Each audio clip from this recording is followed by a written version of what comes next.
My parents celebrated my miracle child little sister on my birthday instead of me every year, but I completely lost it when I turned 18 and went off on my parents in front of everyone. Now, only after my relatives are mad at them are my parents trying to apologize, but I don't know if I can ever forgive them. Growing up as the unwanted child really messes with your head. I have a sister who's 8 years younger than me. She was completely unplanned and almost didn't make it. My mom was in and out of hospitals that whole year and nearly died during childbirth. The doctors told her she couldn't have any more kids after that, and because of all this drama around her birth, my parents treated my sister like some miracle baby who could do no wrong. They would literally call her a gift from heaven, and I became just the other kid in the house, the forgotten one, except when they needed free childcare, of course. Then suddenly I became relevant again, but only as an unpaid babysitter. The level of favoritism was so extreme that I genuinely think my parents have something mentally wrong with them for not seeing what it was doing to me. Now it's all coming back to bite them pretty hard, which I'll get into later. It all started around my 11th birthday. My sister was 3 then, and she cried because she saw a birthday cake that wasn't for her. Instead of, parenting her and explaining that sometimes other people get things that aren't for you, my parents forced me to let her blow out my candles. They just handed her over to me and made me hold her while she spit all over my cake. Everyone was cooing over how cute my sister was, and nobody even looked at me.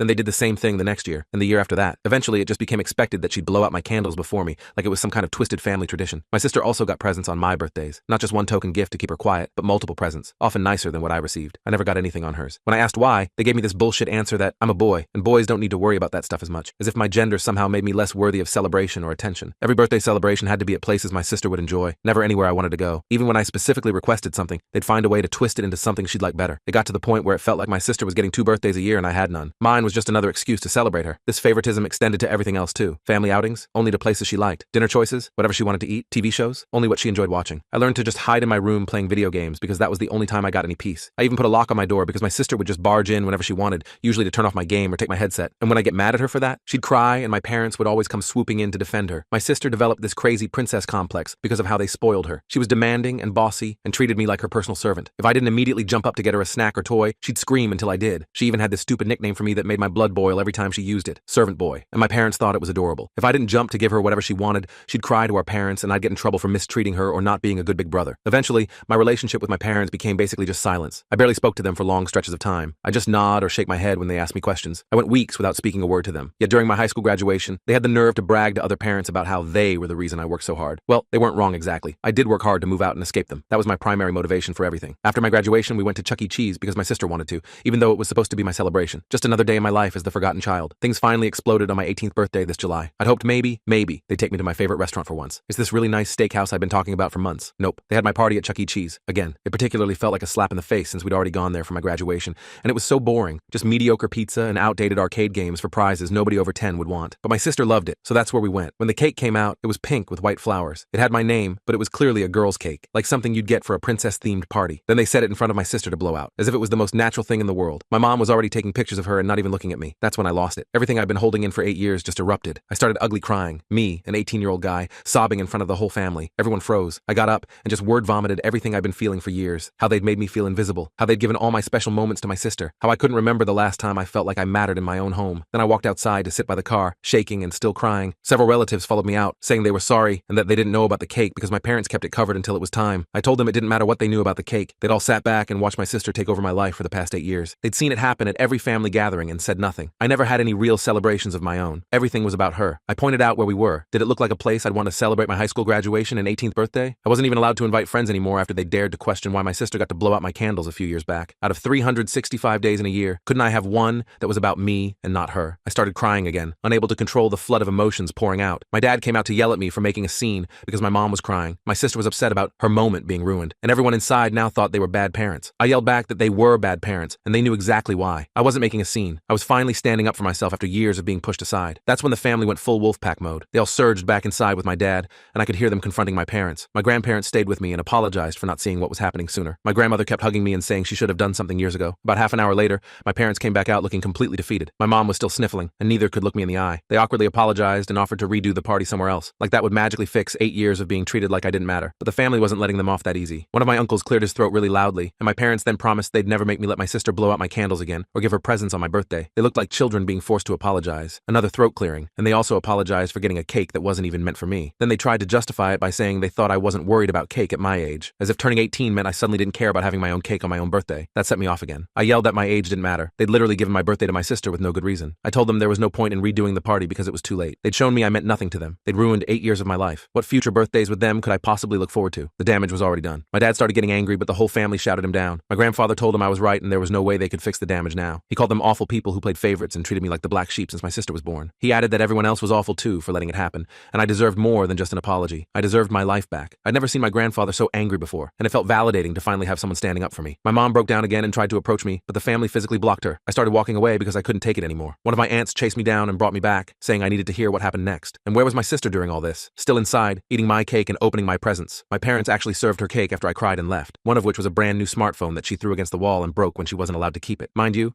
she'd just gotten a new phone for her own birthday a few months earlier. But apparently one phone wasn't enough for the princess. I spent that night at my grandparents' house. When I went home, I still wouldn't speak to my parents. My mom kept crying because I was ignoring her, and my dad was just silent. The atmosphere was so tense you could cut it with a knife. I just stayed in my room, packing my things and planning my escape. The next weekend, my grandparents convinced me to go out to dinner with them. Surprise, it was a whole new party. My parents were there with those "please don't hate us" smiles plastered on their faces. There was a big chocolate cake with 18 candles and a banner with my name. They called it my belated birthday graduation party. Everyone was trying too hard to be cheerful, which just made it uncomfortable. I tried to act happy, but one party doesn't erase 8 years of being treated like I didn't matter. My sister was there too, sitting with her arms folded and her lip curled because for once it wasn't all about her. Instead of singing happy birthday, they sang some altered version called happy day. As soon as I blew out the candles, my sister let out this ear-piercing scream that nearly shattered glass. My parents had to take her outside and came back looking more upset than ever. I did get a new smartphone, and my sister's was taken away for breaking mine. But the biggest surprise was that the whole family had chipped in to get me a car. It was just an old white Volvo, but I loved it immediately. My grandfather had fixed it up himself, spending weeks getting it into perfect condition. My sister screamed again when she saw it and had a massive tantrum, demanding a car too. My mom had to take her to the bathroom and didn't come back for ages. My dad just looked defeated again, like he was finally seeing the monster they'd created. Multiple family members told my parents that my sister was acting this way because they'd raised her to be a spoiled princess. I started driving my new car right away, enjoying the first real freedom I'd ever had. But a few days later, my sister took a hammer and smashed 2 side windows and cracked the windshield so badly I couldn't drive it. My parents stopped her before she could do more damage, but she screamed and tried to bite them when they took the hammer away. She actually drew blood on my dad's arm. It was like watching a feral animal, not an 8-year-old girl. Everyone was furious, especially my grandparents since my grandfather had put so much work into the car. Several family members told my parents they were setting my sister up for a terrible adult life by making her an entitled brat who expects everything to be handed to her. They pointed out that this kind of behavior would make her unable to function in the real world. My sister's punishment? Grounded for the rest of summer and sent to boarding school for the new school year. My mom cried about it, but my dad insisted it was the only way to start fixing the damage they'd caused. They finally admitted they were at fault. Hard not to, when literally no one took their side, and there was physical evidence of how badly they'd failed as parents. My sister is completely miserable at boarding school. She hates the clothes, the rules, everything. She lies constantly, but gets caught because there are cameras everywhere. When our parents visit, she just screams at them for putting her there. From what I hear, she might be staying there until she's 18. Part of me feels sorry for her, because it's not entirely her fault. She was just raised to be this way. But another part of me is relieved that she's finally facing consequences. My parents did pay to fix my car, at least. In August, my grandfather found me a job with a friend of his, but it was 40 miles away. He suggested I move out rather than commute. I was totally on board with that idea. Finding my first apartment wasn't easy. I had to get a credit card just to get approved for a studio, but I did it. I've been living on my own since September, and it's been the most peaceful few months of my life. My parents keep trying to contact me, but I rarely talk to them. When we do speak, it's just awkward and uncomfortable. My grandfather thinks they're just trying to ease their own guilt by getting me to forgive them, but I'm not ready to forgive them anytime soon. I'm finally happy away from them, and I'm not going to let them ruin that. Now they've got nothing. They don't have me, and they don't have my sister. They had to take more hours at work because boarding school isn't cheap. Neither was that makeup party or fixing my car. Empty house, angry relatives, and nothing but work. I don't take any pleasure in their misery, but it is the result of their own actions. They had 8 years to fix things, and they chose not to until it was too late. Edit. I'd like to thank everyone for all the awards I've gotten. It really means a lot to me. I know my post was long and a lot to read, but I just needed to get the whole thing out, and I feel a lot better after having done so. It's actually quite therapeutic to have people validate my feelings after so many years of being gaslit into thinking I was just being selfish or dramatic. I noticed a few calling this post fake in the comments in various ways. I do not blame you. I'd be highly skeptical reading this and wondering the same things in your shoes, but I lived it. Some parents just really are like that. I've also been contacted by a few people who went through similar and even way worse situations. With all the bad parents out there, is it really all that unbelievable as to what mine did? Unfortunately,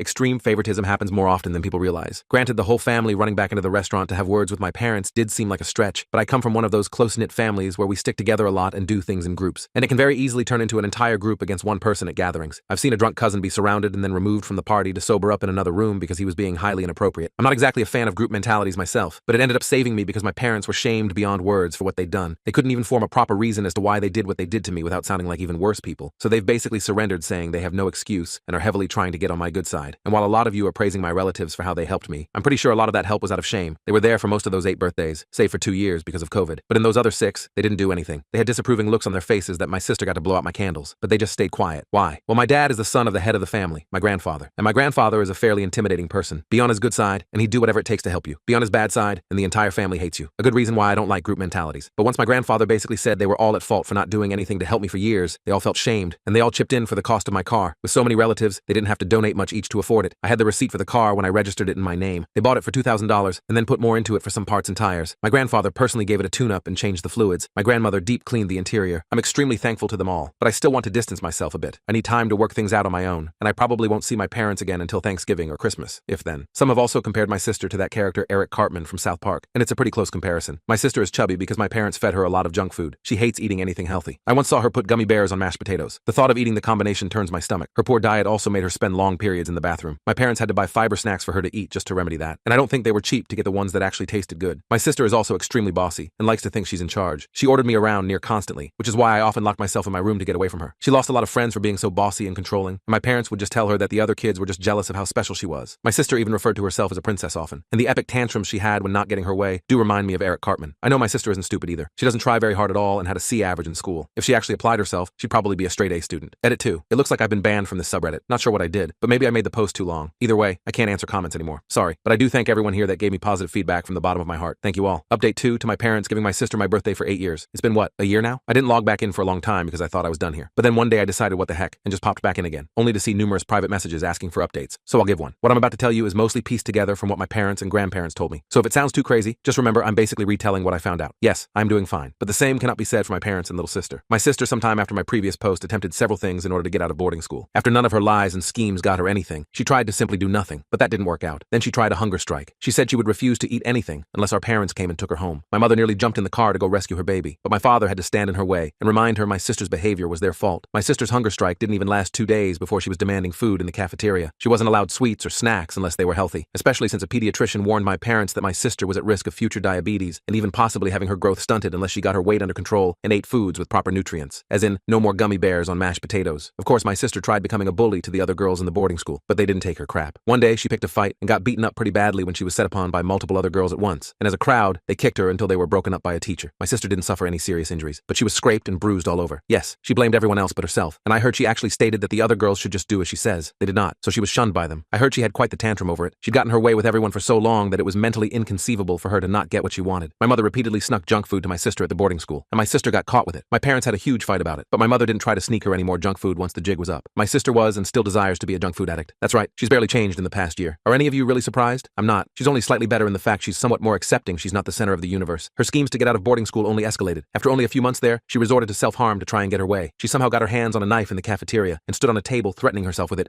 unless they gave her candy and sent her home. Yes, she didn't just demand to be sent home. She wanted candy too. I did say before that I'd seen her put gummy bears on mashed potatoes in my original post. Her favorite thing to put gummy bears on was on food she didn't like, because that's the only way that our parents could get her to eat it. Can you imagine gummy bears on salad? It kind of defeats the point of salad, but she regularly brought a bag of gummy bears to the table when we ate. I can't even look at gummy bears without remembering. Well, my sister was brought what sweets they could scrounge up while they tried to talk her down, but at some point she slipped and fell off the table. The resulting fall broke her left arm, her clavicle, and she had a forehead concussion. At this point, even the boarding school had enough of her and didn't want her to return once out of hospital. In fact, her attempt at ending herself only landed her in a worse place, a mental ward for children. She's been forced into therapy and diagnosed with a heavy case of narcissism she was raised into having. She cannot leave the ward unless my parents take her out. They've also forced her to continue her schooling from there and keep to a very strict healthy diet. It could literally be described as her personal hell. My mother wanted to go to the ward and get her precious baby out, but she and my father got in a huge fight about it, and in that fight she hit him with the nearest thing she could grab, which happened to be a bottle that was on the kitchen counter. The bottle broke on his face, cracked his cheekbone, and cut him up pretty badly. Police were called, and he had to be taken to the hospital while my mother had to be carted away in the back of a police car. My mother ended up getting psych evaluated and committed for several months herself, and she was forced to confront her own fierce desires to enable my sister. Turns out it stems from serious mental traumas my mother had from her own childhood, but no one else knows or will tell me anything more than that. There was, and still is, talk of future divorce for my parents, but neither of them have gone any farther than sleeping in separate bedrooms so far. As for me, well, my 19th birthday wasn't that long ago. My grandparents threw me a party at a restaurant they know I like. My parents attended, and so did my sister. She was briefly allowed time out of the ward, and I could see the pure bitterness in her eyes. She sat there looking just like before, lip curled and glaring at me like she wanted me to be on fire. She'd lost a fair bit of weight by then since she hadn't been allowed junk food for so long, and her diet plan is going to keep on for some time to come. In fact, the junk food from my birthday party was the first she'd had in a pretty long time, but she still couldn't stand not being the center of attention. This time when I blew out my candles, she did not scream. Instead, she began ugly crying. I can tell you right now that this was just more of her manipulation. She was just crying and saying why over and over again. I know she's only 9, but remember, last year she was 8 and demanding a car of her own just because I was gifted one at 18. She can't even get a learner's permit till she's 15. At my 19th birthday, my sister got on the floor to tantrum that there was no pizza, no gifts for her, no prizes, no nothing. Then she started cursing at our parents before trying to storm out of the restaurant. She was basically trying to copy what I did last year, in her own twisted way. You can say I'm thinking too hard about that, but I know my sister, and if she thinks doing something will get her way, she'll do it. My parents just apologized to everyone and then took my sister home early, but not before my grandfather went over to speak to them. I got some details from my grandmother later. He told them that they better not take my sister to party elsewhere or give her what she wants, because this will never end if they don't stop for good. After that, my sister was taken out kicking and screaming because she'd heard everything and realized her tantrums didn't work. She was driven back to the ward the next morning, and that's where she is now. I have no idea how much longer she'll be there. She's just a kid, but the most stubborn one I've ever seen. She'll likely not change until she reaches her lowest point. point, and until then, she's going to be stuck in a place that does no enabling of her demands. No one, not even my parents, have attempted to put any blame on me for my sister's actions this past year. They've had to accept that I had zero fault in this, and they raised my sister to be a narcissist. And enabling a narcissist is also a form of addiction from what I've seen and heard. My sister has not been diagnosed with any sort of mental illnesses aside from narcissism. In fact, she's smarter than me from what I've heard. She was tested having an IQ of around 110. She just doesn't like to apply herself unless there's some kind of reward in it for her. She was raised this way, and I'm guessing it'll take years to make her better. As for me, well, I'm doing well on my own. I admit, I had to learn to properly budget and take care of all my own necessities. It's not easy to adult, but it's still 1,000 times better than the life I'd be living with my parents and sister. Edit. Someone has brought up that my sister being in a long-term ward for just narcissism makes no sense. I agree that normally it wouldn't. If there's any deeper diagnosis, then it's been kept from me. I can tell there are some things they don't tell me, and I'm not able to just ask the doctor because I'm not my sister's parent. That said, my sister is also very self-destructive to try and get her way. Her threatening to use a knife on herself to get out of boarding school was actually just one of many similar incidents that followed. Since being in the ward, she's been made to realize she's not a princess, but at the same time, she still has a mentality to do whatever it takes to get her way. After my 19th birthday, she made similar threats of self-harm to my parents if they didn't take her out to eat fast food, and then tried to harm herself after being denied. Her most common tactic is to hit her head on a wall. My mother didn't want to report this to the ward, but my father did. My sister can and has committed self-harm for emotional blackmail in the past month alone, though her attempts have become fewer from what I know. She also apparently lies and says her own doctors hurt her, but her stories never add up. So I guess on top of narcissism, pathological lying might also be a factor. And all that information I just gave is very likely why she's in a long-term ward. If she was home, my parents would slowly cave to her demands all over again, and then things would just go back to how they were somewhat, which is likely something she's counting on. Update 3. To clear up questions people had in the comments, this isn't just some lame, jealous older brother stuff. My sister may not have gotten to blow out my candles till she was 3, but even before that she was also celebrated just as much on my own birthdays in front of everyone. And I grew extremely resentful. Imagine the birthday boy sitting there while his mother just flaunts a baby in front of everyone because the gathering gave her an excuse to show off. I was basically ignored by my parents until it was time for cake. My grandparents made up the difference, so it wasn't such a bad memory at the time. They even told me it was slightly understandable because my sister had just been born a month prior, and my mother had such a hard time with her pregnancy. But then that's how things went down my 9th birthday, and no one said or did anything about it. Then on my 10th birthday, my parents basically did the same thing and flaunted all of my sister's baby accomplishments before anything really happened for me. And then some of my gifts were obvious toddler toys that were only enjoyed by my sister. I remember them being called extra gifts, and even though my name was on them, they weren't for me. Again, no one in the family said or did anything about it. Then on my 11th birthday, that's when things became truly bad. There were gifts with my sister's name on them, and my parents insisted she be allowed to blow out my candles. Everyone saw, and they all did nothing. And following this, the birthday venues were always oriented towards my sister, and sometimes she was even allowed to help me unwrap my presents too. It wasn't help. They just wanted me to placate her. Now multiply all of that to my 18th birthday, and you'll understand why I finally lost it on everyone back then. My parents admitting fault really wasn't enough for me anymore after that. I try to act like I can forgive them, but I'm not sure I ever can. Someone else pointed out to me that you cannot be diagnosed as a narcissist until you're 18. I'm pretty ignorant about this sort of thing, and took my father's word for it. So I called my father this morning and spoke to him about it. He first asked me how I knew, and I just responded with Google. He sighed and admitted my sister was showing signs of possible future NPD and some other things. But an official diagnosis can't be made yet. But there's also a strong possibility of a mental disorder my mother also apparently has, and they won't tell me what it is. My parents finally admitted my mother was diagnosed with both said disorder and PTSD months ago. The PTSD triggered from some childhood traumas my mother will not disclose, nor am I asking her to, because whatever it is, it's pretty bad. When I asked my father why I was told such simplified details and white lies, he got angry and told me it's because my sister's their problem and not mine. So he just thought I'd let it go if he told me that. Then he said they need to be the ones to worry about my sister. I just need to focus on my future and forget about having to deal with her ever again. It's sadly one of the most logical things he's ever said to me. As for my sister, there's no clear time frame on how long she'll be in that ward. But I had another question for my father that someone else alerted me to hear, and that is if my sister has ever spoken of wanting to kill me while there. The answer was kind of a middle ground. My sister did blame me. However, she blames our parents more. Her main beef with me was her belief that what's hers is hers, and what was mine should also be hers. She's even jealous I have my own apartment now. That led to other rage tantrums and demands wanting the same things I have. Therapy has subsided her rage bit by bit over time, which is why she was allowed to be at my 19th birthday. But her behavior the day escalated all over again. Ever see a toddler say mind to anything it sees? Well, my sister has a mind complex with my birthday, and that's 100% on my parents. My sister did and still does believe she is entitled to my birthday because it's been that way as long as she could remember. That's why she screamed last year. That's why she freaked out this year. In her mind, my birthday has always been hers. My parents have asked me to please leave the situation alone, and that my sister is going to need a lot of time to be treated, and there's no guarantee she'll ever get better. My mother's in therapy herself, and her own disorder is medicated now, and she is often lethargic from the medication. She somehow didn't lose her job when she was temporarily put in a ward herself after hitting my father with a bottle. Her boss is a very sympathetic person, and allowed my mother to work from home after getting back, although it resulted in lower pay and some kind of demotion. There's another detail I'd like to clarify that I did not mention in my last post. My birthday this year wasn't the actual date of my birth. Instead, we celebrated the day of the belated party that was held for me last year, which is fine with me, because the actual day of my birthday has been forever soured to me. I was born basically at the end of July. The belated birthday was held a week later in August, and that's the day I wish to celebrate from now on. Lastly, people keep asking how I am doing. I was doing fine, if not pretty decent. I admit it's been hard to adult, paying my bills, learning to manage my finances and all that, but I was fine. Then somehow my coming back to Reddit to talk about this has made me stressed and, what's the term, mentally relapsing, I guess? I'm not sure. I thought I was all good, but now I'm edgy and cynical all the time. My boss even sent me home early for the day because of it. They're well aware of my past, but I still feel terrible. Just having coffee this morning sent my heart pounding. I think I'm gonna have to search local support groups for free counseling or something. I'm on a budget after all. But for the moment, I'm just trying to relax and take my mind off life. I might end up stressed like this all over again if I return here someday, so I may not. I thank everyone who read my posts and understood understood my pain. You're good people, but I really need to get myself together and put my past behind me.